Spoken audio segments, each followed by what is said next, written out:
ወደ ነቢዩ ዓለይሂ ሰላቱ ወሰላም ጅብሪል መጣና ሶስት ታሪክ ነገራቸው። ኢብኑ አባስ ነው የሚያወሩት ረዲየላሁ ተዓላ።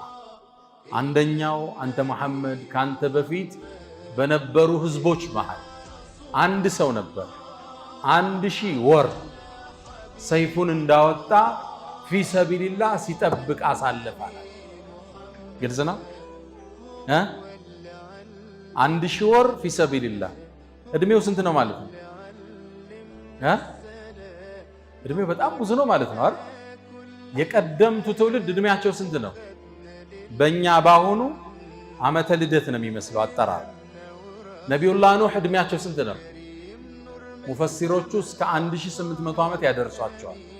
ዳዕዋ ላይ ብቻ ህዝቡን ቁሞ ያስተማሩበት 950 ዓመት ነበር። ፈለቢተ ፊ ቀውሚሂ አልፈ ሰነቲን ኢላ 50 ዓም። እድሜያቸው 1000 2000 ነው። ግልጽ ነው።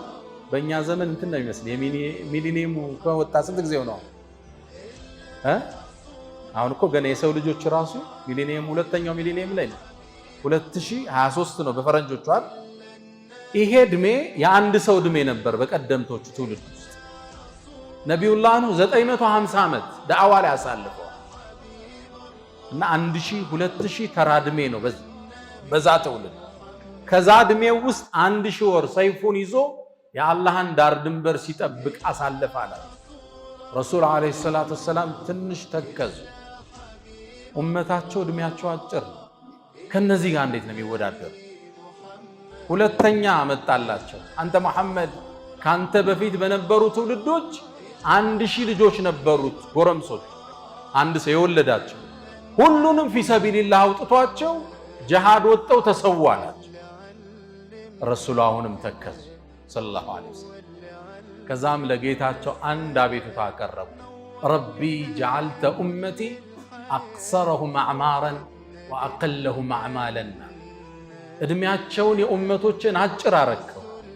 አጭር ስለሆነ እድሜያቸው ስራቸው ማነሰብኛል። አላህ ቀልባቸውን ሊክስ ይላሉ ኢብኑ አባስ። ላንተና ለኡመትህ እድሜያቸው አጭር ቢሆንም አንዲትም ምሽት ትሰጣቸዋል፣ እሷ ከ1000 ወር በላይ ዋጋ አላት አላቸው አላህ ሱብሓነሁ ወተዓላ። አላሁመ ሰሊ ወሰለም ዐላ ነቢይና። ጭንቀታቸው ትካዚያቸው እኔ እናንተ ነን፣ ሌላ አይደለም።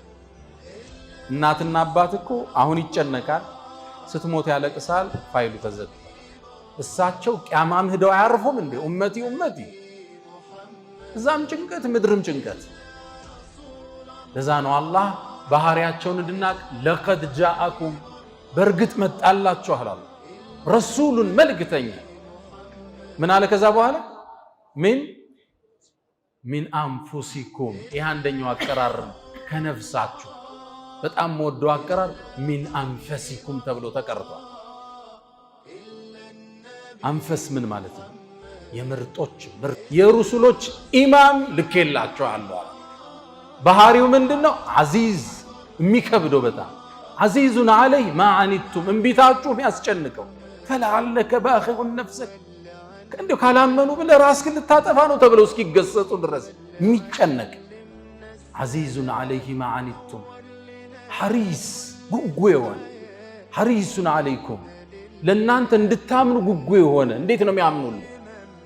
ጥረታቸው ጭንቀታቸው እመቴ ከሳት እንዴት ይወጣል? ቢልሙእሚኒን በአንድ ላይ ንገሩኝ፣ ረኡፍ ረሒም። በምእመናን ደግሞ በጣም አዛኝ የሆኑ ነቢይ ናቸው። ጭንቀታቸው እንዴት ነው ውድድሩ ላይ የተቀደመው እመቴ ጀነት ይገባል ብቻ ነው። ጌታዬ እድሜያቸው አጭር ነው። በዚህ እድሜ ምን ሰርተው ነው ፊርደውስ ላይ የሚጋፉት ነቢያቶች? መሐመድ ላንተ ለኡመቶች አንዲትም ምሽት ሰጣለሁ፣ ከ1000 ወር በላይ የተሻለ ዋጋ ያላት ሰጣለሁ። ይሄን አላህ በሳቸው ጭንቀት በሳቸው ቁዘማ የሰጠን ሌሊት ነው። ሰሉ ዐላ ረሱሊላህ አላሁመ ሰሊ ወሰለም ዐላ። እናታችን አይሻ ረዲየላሁ ተዓላ ዐንሃ እዝነታቸውን በአንድ ቃል ትገልጸዋለች። አንዴ ነቢዩን ዐለይሂ ሰላም ሰሒህ ሐዲስ ነው ብነግራችሁ፣ ፈረአይቱ ፊህ ጢበ ነፍሲን፣ አንዴ ቁጭ ብለን እያለ ደስታ ወሯቸው አየ። ፊ ፊታቸው ፍንድቅ ብሎ አየ። ይችን እድል ልጠቀምባት ብዬ ቀጨም አረኳትና እስተግፊር ሊ ያ ረሱለላህ አልኳቸው። የአላህ መልእክተኛ ማህረታህን ጠይቅልኝ አላህን አልኳቸው።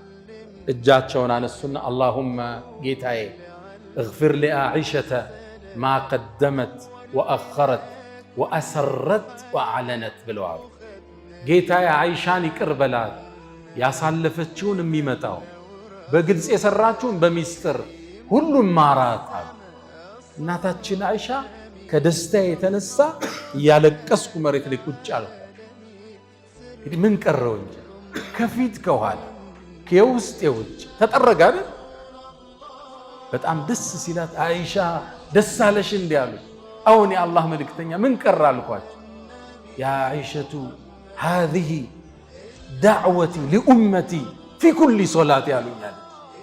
ይሄ እኮ በሁሉም ሶላቴ ለኡመቶች የማደርገው ዱዓ እኮ ላንቺ አሁን ነው። አንዴ ግልጽ ነው። በየሶላቴ ለኡመቴ የማደርገው እስትግፋር ጭንቀታቸውን እናንተ ሌላ የላቸው። ላይም ሄደው ኡመቲ ኡመቲ፣ እዚህ መጣው ኡመቲ ኡመታቸው እድሜያቸው አነሰ። እንዴት ነው እነዛ ጋር የሚወዳደሩት?